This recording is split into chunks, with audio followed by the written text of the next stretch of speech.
안녕하세요. 물리학을 전공하지 않은 분들에게 디렉방 정식을 소개하는 세미나, 오늘 세 번째 시간입니다. 지난 두 번에 걸쳐서 디렉방 정식을 유도했습니다. 디렉방 정식이 어떻게 생겼습니까? 네, 이렇게 생겼죠. 그래서 우리가 열심히 유도한 게 무엇이냐면, 디렉방 정식의 가장 큰 그 특징이 이 행렬방 정식이라고 하는 거죠. 그래서 이 앞에 있는 이 알파와 베타가 4x4 행렬로 이루어져야 된다는 것을 알고, 이 알파와 베타로 어떤 행렬을 사용할 것인가 하는 것까지 지난 시간에 구했었죠.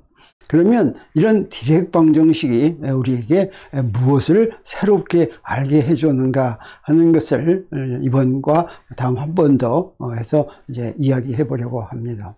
이 디렉방 정식에서 여기서 IH바 파셜, T분의 파셜, 이건 에너지 연산자였죠. 그리고 이 P는 운동량 연산자인데, 이 운동량 연산자는 양자역학에서 마이너스 IH바 델, 이렇게 이제 그 IH바 그레디언트죠. 그렇게 이제 대표가 됐습니다. 그래서 여기다 이제 그걸 이렇게 대입하면 되죠. 그래서 여기다 대입했습니다.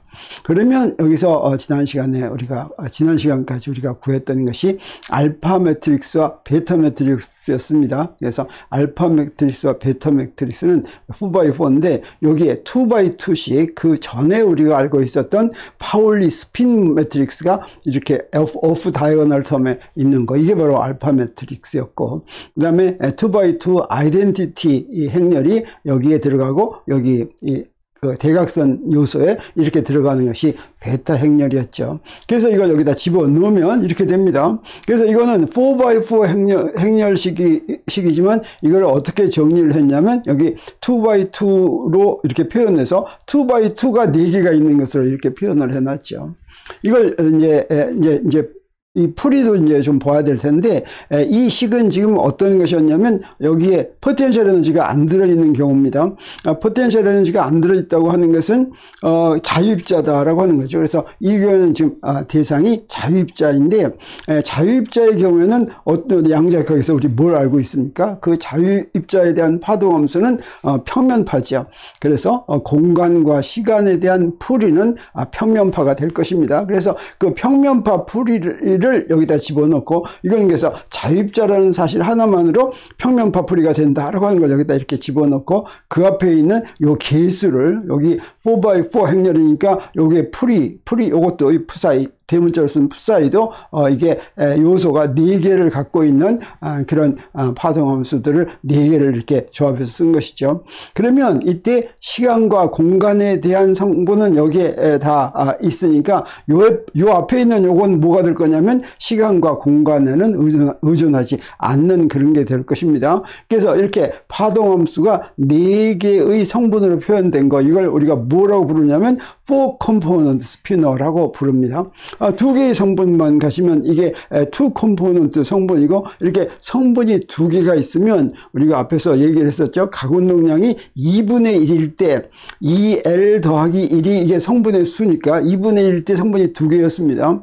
근데 이 디렉방 정식의 풀이는 이게 성분이 4개짜리인데, 그래서 이 4컴포넌트 디렉 스피너라고 부르는데, 이건 왜 이렇게 4개의 성분을 갖게 되었는가 하는 건 우리가 이제 곧 보기로 하겠습니다. 그러면 이 2개를 가지고 우리 어떻게 하냐면, 여기서 지금 이 연산자는 아까 여기다 이렇게 연산자를 집어넣었으니까, 여기에 그 파동함수 우리가 구한 거, 시간과 공간에 대한 걸 구해가지고 델 연산자도 적용을 하고, 그 다음에 저 시간에 대해서도 미분하면, 그렇게 미분하도록 여기다 대입을 한 다음에, 그 다음에 미분하고 나머지 요거는 이제 필요가 없습니다. 양쪽에다 똑같이 있으니까 그걸 나눌 것 같으면 어떤 결과를 얻냐면 바로 이런 결과를 얻고, 이건 바로 뭐에 대한 식이 됩니까? 4컴포넌트 스피너에 대한 식이 되죠.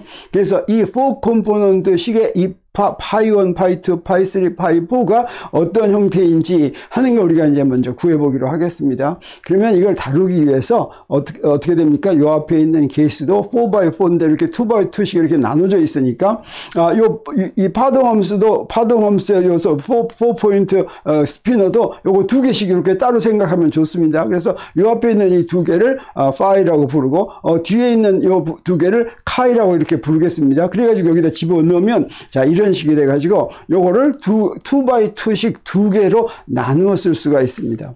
2x2식 두 개로 나누어 쓸 수 있다고 하는 건 요게 이제 행렬식을 곱하는 거죠. 그래서 첫 번째 항은 뭐가 되겠습니까? 2하고 푸사이를 곱하면 2 푸사이가 되겠죠.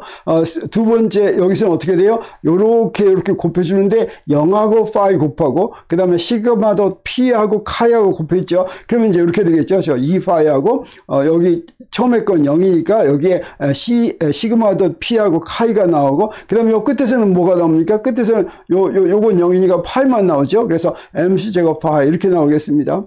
그리고 두 번째 것도 이 카이 한 식이 하나 있겠죠. 그래서 그건 두 번째 걸로 이렇게 할 것 같으면 이 식이 나오는데 요거하고 요거는 그 성분이 두 개인 그런 그래서 요 앞에 나와 있는 것도 다 2x2 행렬인 그런 게 되겠습니다. 그럼 여기 MC 제곱은 여기 행렬이 없는데 그건 무슨 얘기냐면 여기에 아이덴티티 행렬이 있다라고 하는 뜻이 되겠습니다. 그래서 이렇게 4x4 그 앞에 개수를 가진 디렉 이퀘이션을 이렇게 2x2로 나눈 요걸 뭐라고 부르냐면 카플드 디렉 이퀘이션이라고 이렇게 부르고 요걸 가지고 파이하고 카이를 구할 것 같으면 그러면 디렉 방정식의 풀이를 구한 것이나 마찬가지죠.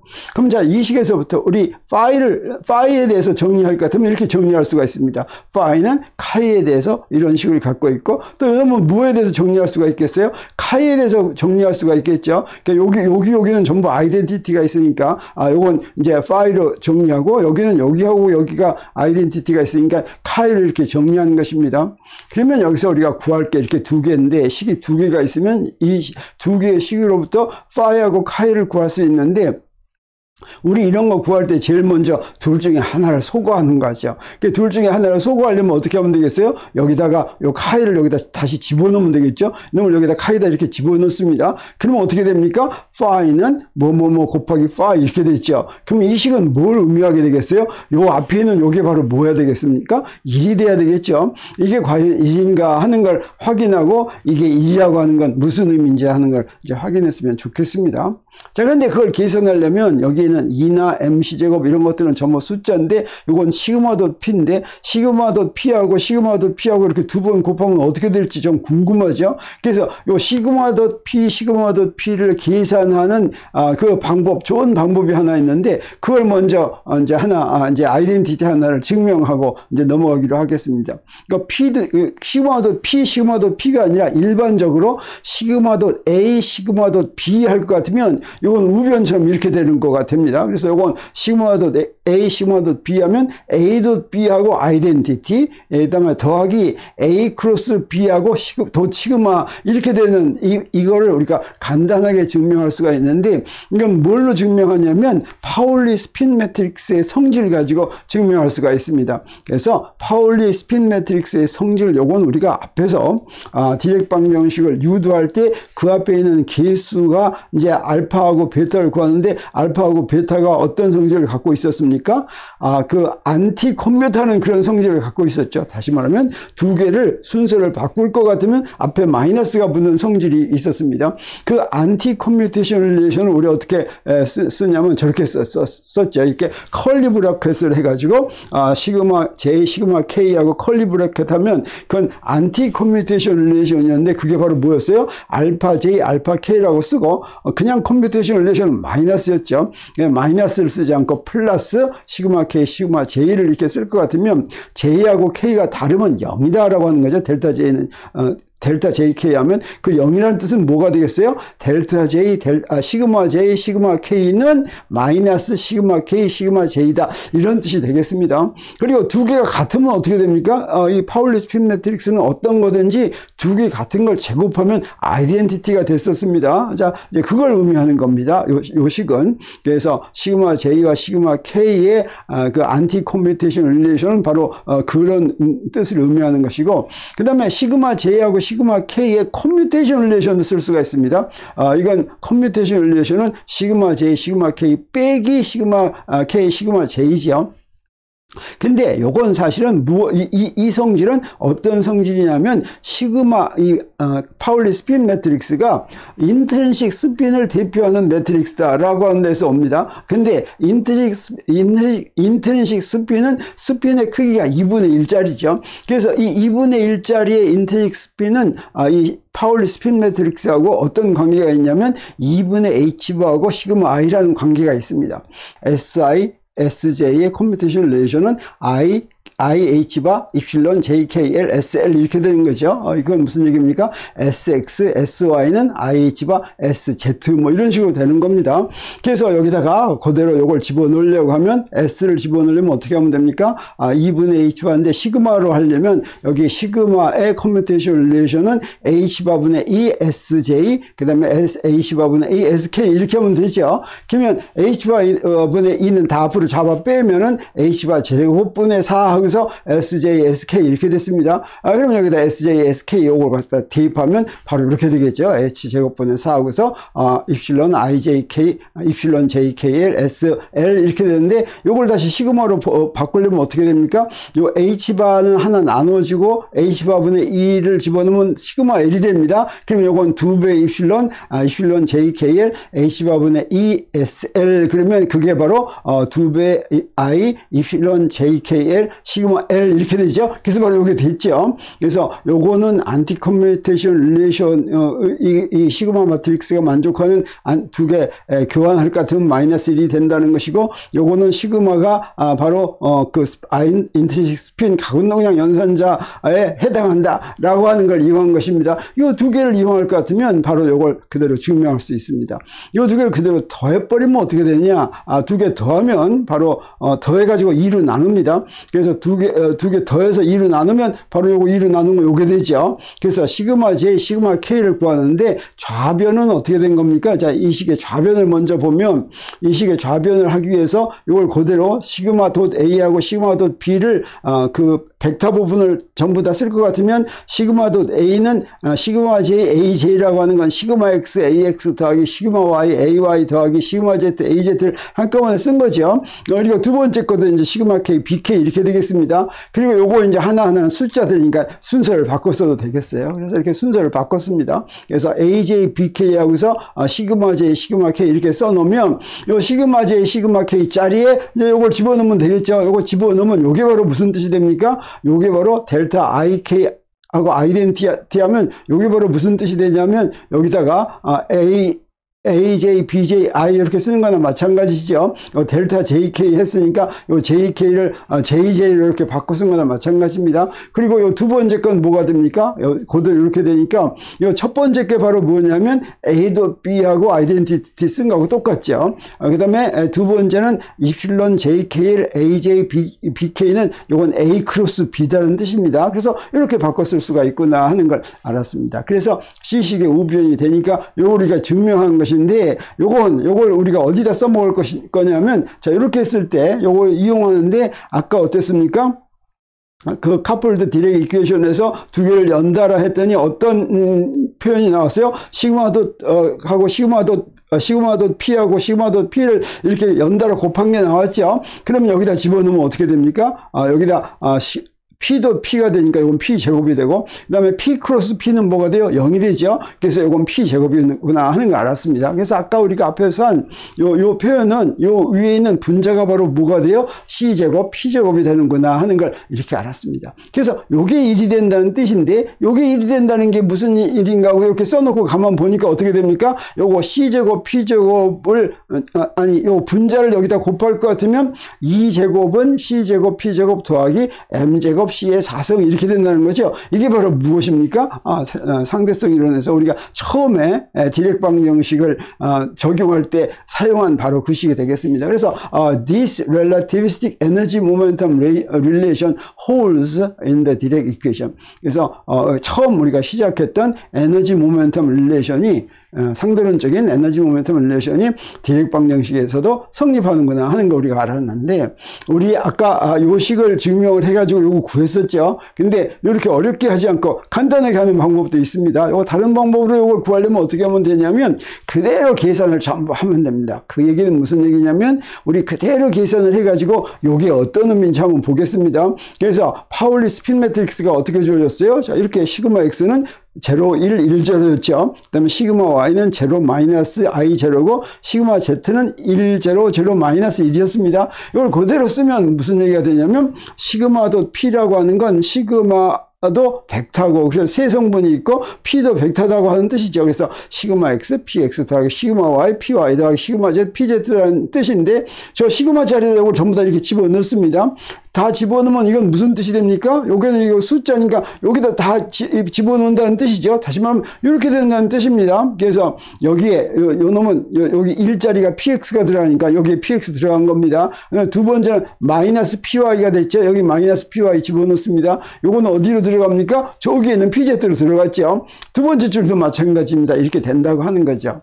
그래서 시그마도 p를 두 번 곱한다고 하는 건 이렇게 두 번 곱한다고 하는 뜻이 되겠어요. 요거 곱하면 어떻게 되겠어요? 이렇게 해서 이렇게 곱하는 거죠. 그러면 첫 번째가 pz제곱이 나오고 그 다음에 두 번째는 px제곱한 다음에 요거 마이너스 ipy하고 플러스 ipy하고 플러스 py제곱이 되죠. 근데 요 놈은 어떻게 됩니까? 요렇게 하고 요렇게 요 놈하고 했더니 pzpx 그 다음에 pzpx 빼기 ipypz 한 다음에 요 놈 하면 어떻게 됩니까?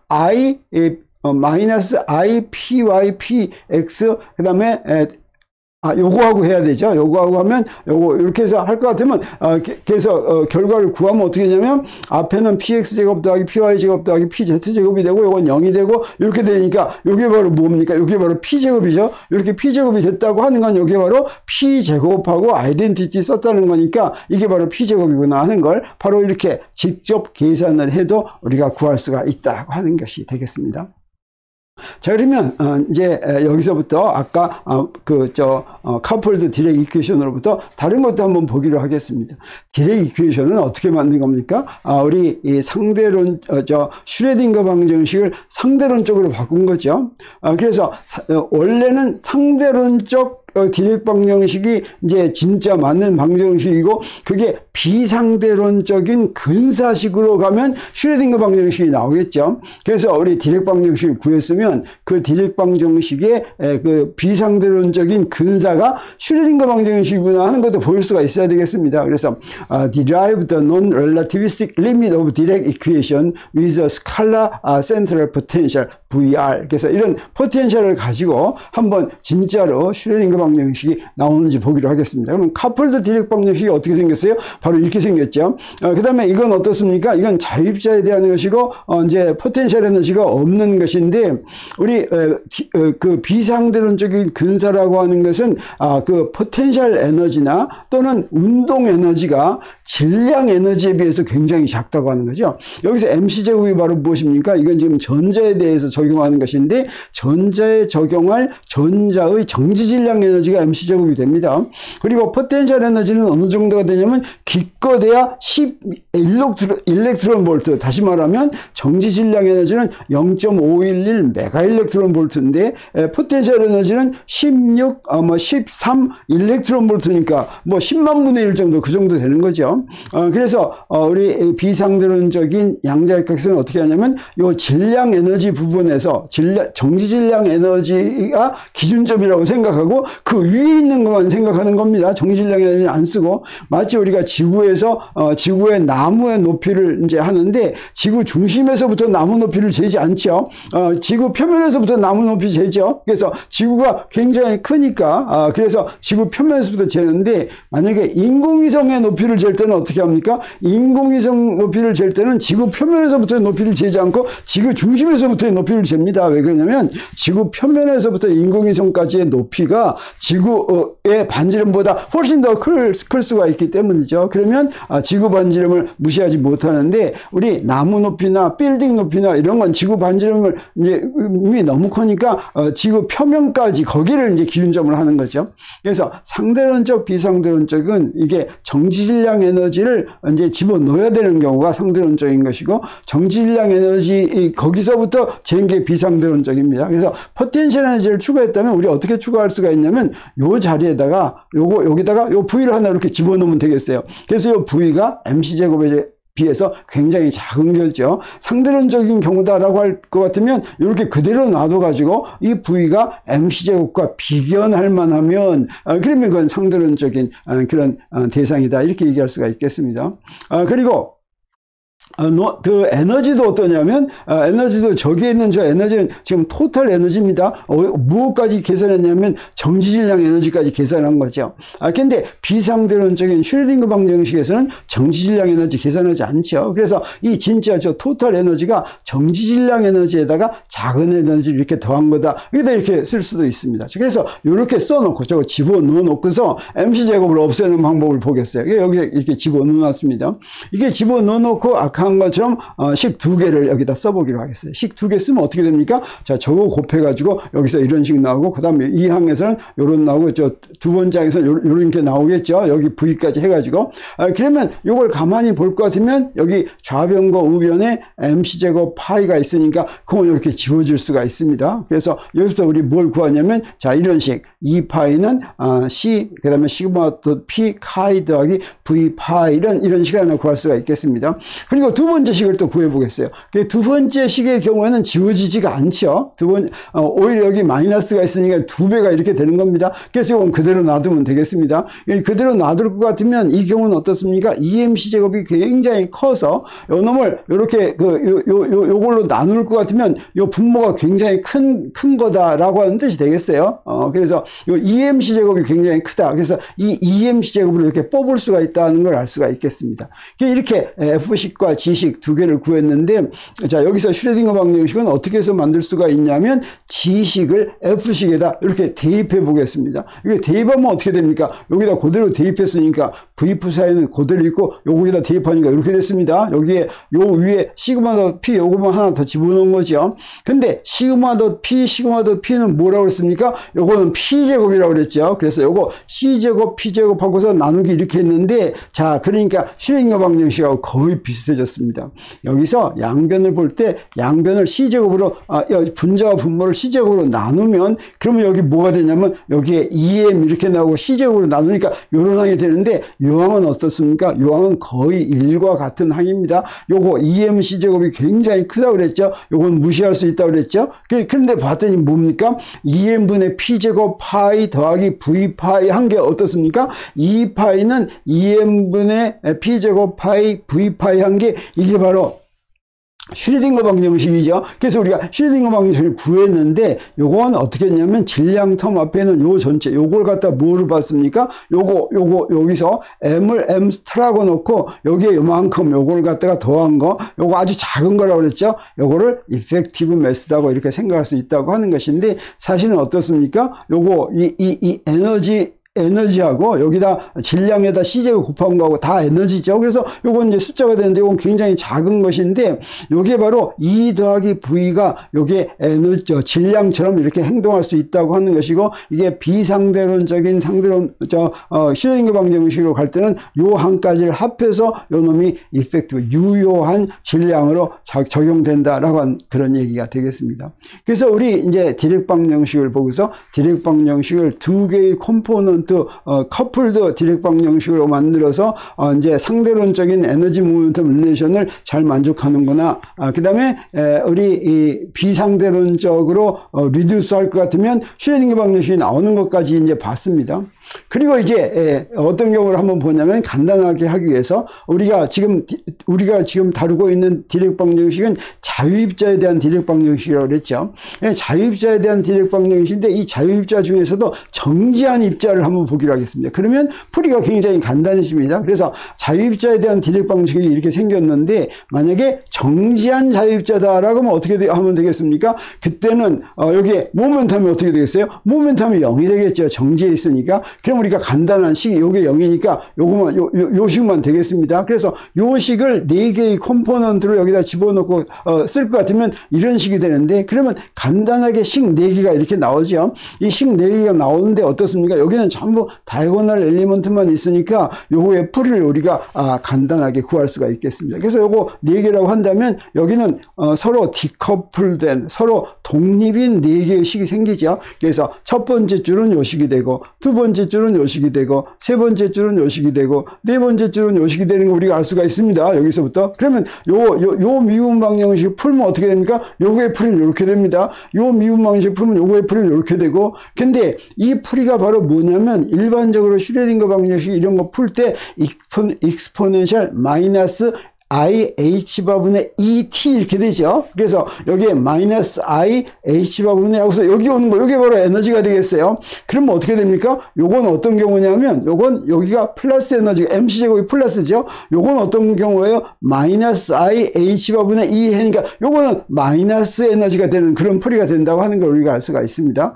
그래서 이 푸사이라고 하는 건 요거 4개의 이런 이제 그걸로 요 4개를 여기다 집어넣으면은 이게 4개의 컴포넌트를 갖는 디렉 스피너를 갖는 그런 풀이가 된다고 하는 걸 우리가 알 수가 있으니까 여기다가 전부 다 대입할 것 같으면 여기에 푸사이 1은 이렇게 되고 푸사이 2는 이렇게 되고 자 이렇게 된다는 걸 알았는데 요걸 이렇게 쓸 것 같으면 우리 여기서부터 우리 뭘 하냐면 4개의 서로 독립인 풀이를 갖는다라고 하는 걸 알 수가 있겠습니다. 이 4개의 독립인 풀이는 어떻게 되냐면 가만 봤더니 자 이 독립인 거를 여기 컴포넌트가 4개가 있다면 요거가 4개의 독립인 걸 독립이라고 하는 건 2개를 스칼라 곱하면 0 되면 독립이죠. 자, 어떤 걸 간단하게 생각할 수가 있냐면 1, 0, 1, 0, 0, 0 요거 하나 하고 그 다음에는 0, 1, 0, 0 하고 그 다음에 0, 0, 1, 0 하고 그 다음에 0, 0, 0, 1 하고 이런 게 4개의 서로 독립인 그런 풀이다 이렇게 얘기할 수가 있겠습니다.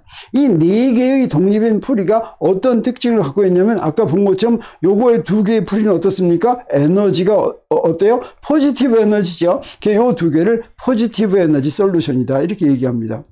그런가 하면 요 2개는 어떻게 됩니까? 요건 네거티브 에너지죠. 네거티브 에너지 솔루션이다 이렇게 얘기하는데 이렇게 4개의 스피너를 봤을 때 여기 보니까 포지티브 에너지 솔루션은 어떤 것만 성분을 갖고 있냐면 요 뒤에 위에 있는 2개만 이 성분을 갖고 있죠. 이랬을 때 2개의 성분이 2개인 건 우리가 뭘 얘기한다고 그랬습니까? 스핀이 2분의 1인 입자를 얘기한다고 그랬죠. 그래서 스핀이 2분의 1인 입자를 얘기할 때는 스핀이 2분의 1인 입자는 이제 그 독립인 그 파동함수가 딱 2개인데 그 2개 중에서 하나를 사실은 스핀 2분의 1짜리 2개를 가르면 하나는 Z축 성분이 플러스 1이고 다른 하나는 마이너스 1인 거죠. 플러스 1인 놈을 스핀 업 그 다음에 마이너스 1인 걸 스핀 다운이라고 이렇게 얘기한다고 그랬습니다. 그래서 요건 스핀 업인 솔루션이고 요건 스핀 다운인 솔루션이구나. 그 다음에 여기서도 봤더니 어떻습니까? 이건 세 번째, 네 번째만 성분을 갖죠. 이때는 어땠어요? 네거티브 에너지 솔루션도 스핀 업인 거 있고 스핀 다운인 게 있구나. 이렇게 되겠습니다. 그래서 요걸 다시 정리해서 설명할 것 같으면 첫 번째 솔루션은 자, 요걸 보고서 요건 포지티브 에너지 솔루션인데 스핀 업인 그런 솔루션이구나. 그 다음에 두 번째 거는 요것도 포지티브 에너지 솔루션인데 요건 스핀 다운인 솔루션이구나. 그 다음에 세 번째 건 요거는 네거티브 에너지 솔루션인데 이건 스핀 업인 솔루션이구나. 그 다음에 요건 뭐냐면 네거티브 에너지 솔루션인데 스핀 다운인 솔루션이구나. 이렇게 그래서 우리 디렉 방정식의 4개의 서로 독립인 풀이가 포지티브 에너지 솔루션 풀이 2개하고 네거티브 에너지 솔루션 풀이 2개인데 그 2개씩도 스핀업, 스핀다운, 스핀업, 스핀다운 이렇게 나눠지는구나 하는 걸 우리가 알았습니다. 근데 여기서부터 우리 뭘 알았습니까? 여기에 디렉 방정식의 풀이에는 디렉적인 풀이에 두 개의 포지티브 솔루션이 있고 두 개의 네거티브 에너지 솔루션이 있다고 그랬죠. 근데 이 네거티브 에너지 솔루션은 사실은 문제가 됐었습니다. 우리 디렉 방정식 맨 처음 시작할 때 처음에는 디렉 방정식을 그런 꼴로 안 하고 하나의 성분만 갖는 식으로 만들려고 했죠. 그랬더니 그게 이제 네거티브 에너지 솔루션을 가져가지고 그건 이제 처음에는 그건 이제 안 되겠구나 해가지고 디렉 방정식으로 갔다 그랬죠. 이 네거티브 에너지 솔루션이 바로 뭐였습니까? 고전역학과 그 양자역학의 차이였습니다. 고전역학에서는 어떠냐? 고전역학에서는 역학적 에너지가 0보다 크든 작든 상관이 없었습니다. 에너지가 0보다 크거나 작다고 하는 것은 사실은 기준점 문제였습니다. 그래서 역학적 에너지가 0보다 큰지 작은지에 관계없이 역학적 에너지가 보존된다라고 하는 건 그 값이 보존되는 거였죠. 근데 양자역학에서는 어땠냐면 입자에 속한 상태의 에너지보다 더 낮은 에너지 상태가 있으면 그러면 어땠습니까? 그 입자는 바로 그 낮은 에너지로 상태로 가면서 전자기파를 내보냈죠. 그래서 이게 그 입자는 항상 어떤 그 물질을 구성하는 입자는 항상 페르미온이어 가지고 가장 낮은 에너지 상태부터 차곡차곡 채웠습니다. 슈레딩거 방정식의 풀이가 바로 그런 의미를 가졌었죠. 슈레딩거 방정식 그러니까 뭐 원자문 원자다 이렇게 양자역학을 적용하는 대상의 슈레딩거 방정식은 경계 조건 때문에 에너지가 양자화되어 있어가지고 불연속적인 에너지만 가졌고 그 불연속적인 에너지가 가장 낮은 에너지가 있었습니다. 그래서 가장 낮은 에너지 상태부터 차곡차곡 파울리의 베타 원리에서 모든 양자수가 같은 상태에 두 개의 입자가 있을 수가 없었습니다. 그래서 가장 낮은 상태부터 차곡차곡 채워 넣었었죠. 그게 바로 양자역학의 특징이었습니다. 근데 상대론적인 디렉 방정식을 풀었더니 어떠냐면 아까 얘기한 것처럼 에너지가 플러스 에너지 포지티브 에너지 솔루션이 있고 네거티브 에너지 솔루션이 있는데 그때 포텐셜 에너지가 0이라고 하면 그때 P가 0일 때 포지티브 에너지 솔루션은 MC 제곱이었고 그 다음에 네거티브 에너지 솔루션은 마이너스 MC 제곱이었죠. 그리고 사실 이 솔루션은 모멘텀에 의해서 모멘텀이 점점점 커지면 얼마든지 더 큰 에너지도 가질 수가 있고 모멘텀이 점점점 커지면 얼마든지 더 음수로 0보다 작은 에너지도 가질 수가 있어서 마이너스 무한대에서 플러스 무한대까지 모든 에너지를 가질 수가 있었습니다. 그래서 입자가 속한 상태 에너지가 얼마든지 그 입자는 항상 더 낮은 에너지 상태가 있었습니다. 그래서 마이너스 1000 일렉트론 볼트라는 에너지 상태에 있다면 그것보다 더 낮은 마이너스 1000 1 이런 네거티브 에너지가 있는 거죠. 무한대까지 있으니까. 그래서 안정된 원자가 존재할 수 없다고 하는 게 이게 큰 문제였습니다. 근데 디렉 방정식이 나오면서 디렉은 이 문제를 어떻게 해결을 했냐면 네거티브 에너지 스테이트는 모두 다 이미 채워져 있다라고 해서 이 문제를 이제 피해 나갔습니다. 그래서 우리가 앞에서 얘기한 것처럼 이미 차 있으면 페르미온들이니까 거기에 같은 상태에 더 있을 수가 없어서 차 있으면 그보다 더 위인 상태로만 갔죠. 근데 디락은 어떻게 생각했냐면 전자 상태 중에서 네거티브인 에너지 상태는 전부 전자들이 지금 들어있다라고 하는 겁니다. 거기서부터 아주 중요한 것을 예언할 수가 있었습니다. 그래서 그 디렉의 그걸 홀 하이포시스라고 하는데 여기 에너지가 이렇게 있다면 전자의 정지질량이 m이라고 했을 때 mc제곱 여기 기준점이 이렇게 있으면 mc제곱이 에너지가 있고 여기 마이너스 mc제곱인 이런 에너지가 있으면 여기에 mc제곱보다 더 낮을 때는 그때는 가능한 에너지가 불연속적으로 존재합니다. 그래서 세상의 모든 네거티브 에너지 상태는 이미 모두 채워져 있다. 여기 마이너스 mc제곱보다 더 작은 상태는 이렇게 다 채워져 있다라고 하는 뜻이죠. 그래서 여기에는 이제 밑으로 내려갈 이유가 없다는 거죠. 이미 다 채워져 있으니까. 그리고 우리가 알고 있는 주인공은 바로 이 네거티브 에너지 스테이트가 모두 채워진 네거티브 에너지 일렉트론의 바다다. 그래서 이 네거티브 에너지 일렉트론의 바다를 뭐라고 불렀냐면 요거 에너지가 이보다 작은 건 다 채워져 있는데 이걸 디렉시다 이렇게 불렀습니다. 디렉의 바다다. 이거 다 채워져 있다라고 하는 것이죠. 그런데 이때 여기에는 mc제곱보다는 작고 한 여기에 디스크리란 이런 상태들이 원자를 만든다 이렇게 했습니다. 그리고 또 어떤 것도 있냐면 그래서 요 밑에 있는 이런 상태들은 바운드 스테이트를 만든다라고 하는 거죠.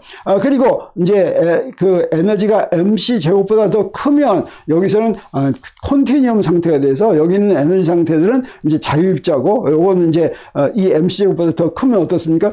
수소 원자가 수소 정지 질량 에너지보다 더 작은 에너지는 바운드 스테이트이고, 정지 질량 에너지보다 더 큰 에너지는 이제 컨티뉴엄 스테이트여서 그건 원자 핵에 속박되지 않고 이제 바깥으로 나가버린다라고 하는 거죠. 그래서 그런 컨티뉴엄 스테이트이 있는데, 그때 이렇게 해서 에너지가 0보다 크면 이건 컨티뉴엄 스테이트라고 했습니다. 그리고 나서 여기에 이제 큰 에너지의 포톤이 있는데, 이 포톤이 이거하고 상호작용해서 포톤이 여기에 있는 들어와가지고 딱 치면, 그때 이 포톤의 에너지가 요 차이, 요 MC 제곱, 요건 바로 이제 바운드 스테이트, 이미 바운드 스테이트 아래에 있는 거죠. 요보다 더 큰, 그래서 요 두 개의 차이, 요건 2배의 MC 제곱이 되겠어요.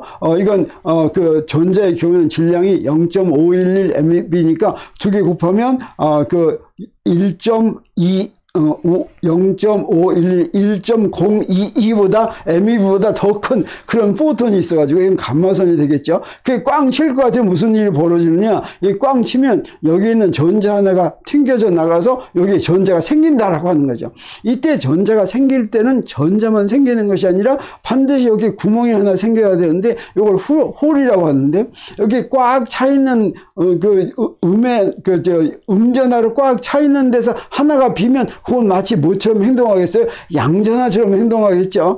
그리고 질량은 이놈하고 똑같은데 양전하처럼 생기는 그런 놈이 하나 보이는데, 그걸 바로 뭐라고 부르냐면 포지트론이라고 부른다라고 하는 거죠. 오늘은 이게 바로 전자의 반입자다. 그래서 오늘날에는 요거 디렉시라는 걸 생각할 필요가 없이 어떤 입자든지 그 입자가 있으면 반드시 반입자인 상태가 있는데, 반입자인 상태하고 입자인 상태하고 차이는 바로 뭐냐면 전하가 반대고, 똑같은 양자 상태의 입자와 반입자는 둘이 합쳐지면 에너지로 바뀌는 이런 반입자 상태가 있다고 가정하고 이걸 설명하는데, 이게 처음 나왔을 때는 바로 이렇게 설명했다라고 하는 것입니다. 디렉시가 있고 거기에서 쳐내가지고 여기 구멍이 생기는데 그걸 홀이라고 불렀어요. 이 홀이 마치 여기서 이제 요 전자가 요 구멍으로 싹 들어가면 어떻게 되겠어요? 없어지겠죠. 그러면서 어떤 에너지가 나오겠습니까? 저 두 개의 질량 에너지를 더한 것 같은 에너지가 나오겠죠.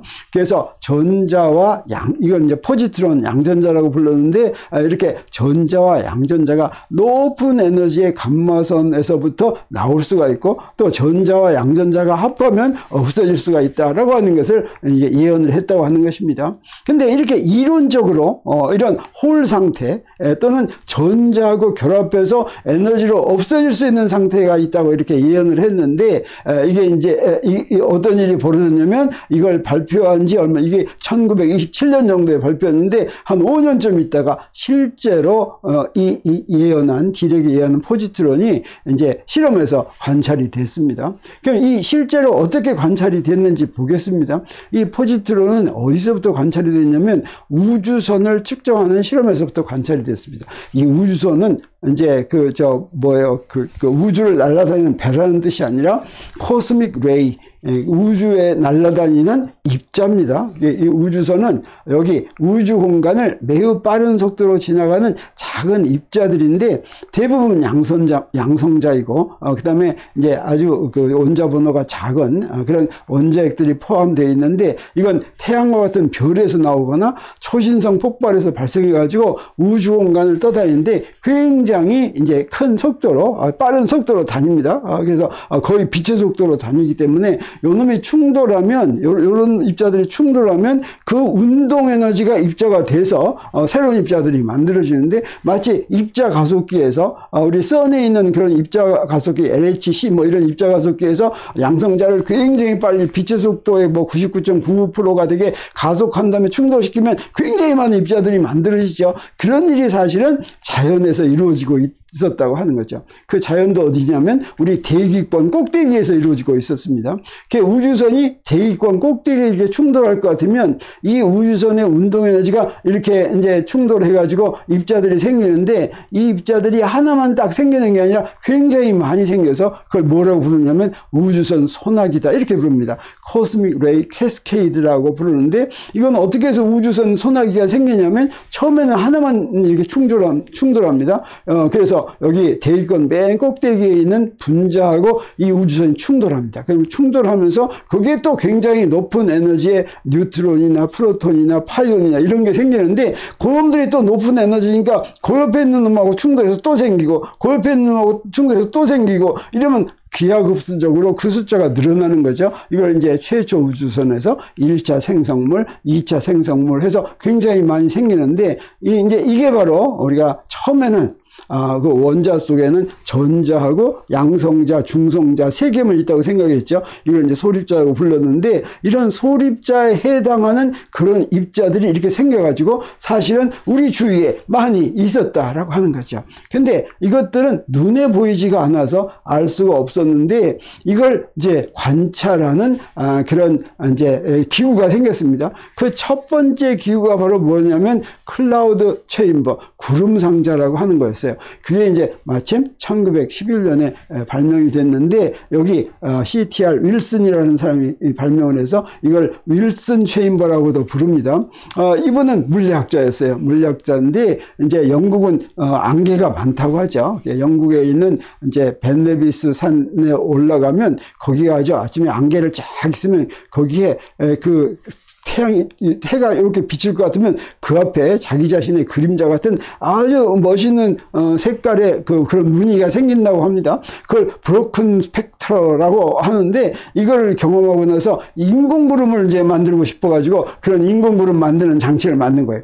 구름은 알고 봤더니 과포화 상태가 있으면 그건 이제 어떻습니까? 이제 바로 액체로 변하기 직전이죠. 거기에 뭔가 조금만 이런 이제 뭘 하나 집어 넣어줄 것 같으면 거기서 바로 그 수증 물방울이 쫙 생기는 것인데 이게 그런 구름 상자를 만들었습니다. 근데 이 구름 상자가 알고 봤더니 거기서 아무것도 없는데 갑자기 뭐가 이렇게 나타났어요. 그건 바로 뭐냐면 아까 얘기한 우주선으로부터 생긴 그런 입자들이 거기를 지나가면서 뭐 엑스선도 마찬가지입니다. 엑스선이 지나가면 거기에 쫙 지나가는 흔적을 만드는 거예요. 그래서 눈에 보이게 하니까 그게 바로 1930년에서 50년대 새로운 소립자를 발견하는데 널리 이용한 거죠. 그래서 이 윌슨은 바로 이런 구름 상자 만든 공로로 노벨 물리학상을 받았습니다. 그래서 구름만 만드는 게 아니라 그 구름 만들어 가지고 새로운 입자를 발견하는데 공로를 세워서 이제 노벨상을 받은 거죠. 오늘날은 이제 뭐 중학생이나 고등학생도 이런 구름 상자를 쉽게 만들 수 있는 그런 키트들이 있습니다.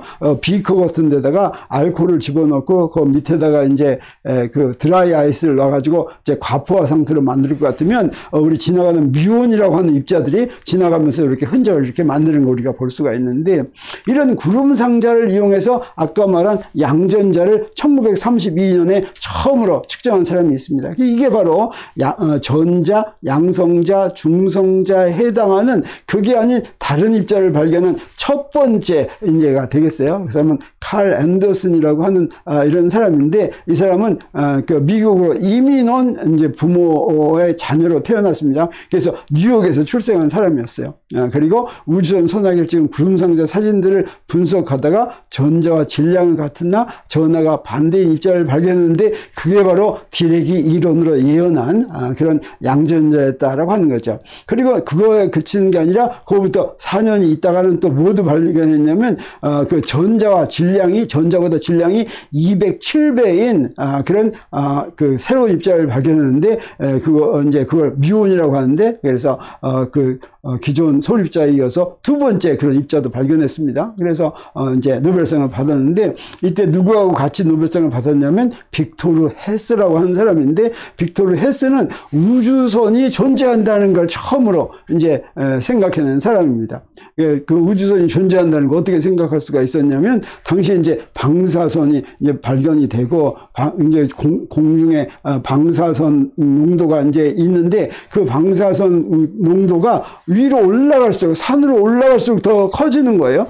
그렇다면 우리가 방사선이 우리 공기 중에 이렇게 있는 거는 방사성 물질 때문에, 방사성 동위원소 때문에 생기는 거라고 생각하는데, 만약에 방사성 동위원소가 이제 지구에 있는 그 방사성 물질 때문이라면 위로 올라갈수록 방사능이 점점 작아져야 되겠죠. 근데 방사능이 위로 올라갈수록 이제 더 커진다는 그런 이제 증거를 발견하고, 헬스가 직접 기구를 타고 풍선을 타고 위로 올라가면서 어떻게 방사능 농도가 위로 올라가면서 점점 증가하는가를 관찰을 해가지고, 이건 분명히 하늘에서부터 뭔가가 들어오는 게 분명하다라고 하는 걸 이제 증명한 그런 빅토르 헬스하고 같이 1930년에 노벨 물리학상을 공동으로 수상한 것입니다. 자, 이렇게 해서 오늘은 디렉 방정식을 보고서 우리 몇 가지를 우리가 새로 알았죠. 다음에는 이제 마지막으로 다음 시간에는 디렉 방정식에서 전자의 인트리식 스핀을 어떻게 설명하는가까지 보고서 디렉 방정식에 대한 공부를 마치기로 하겠습니다.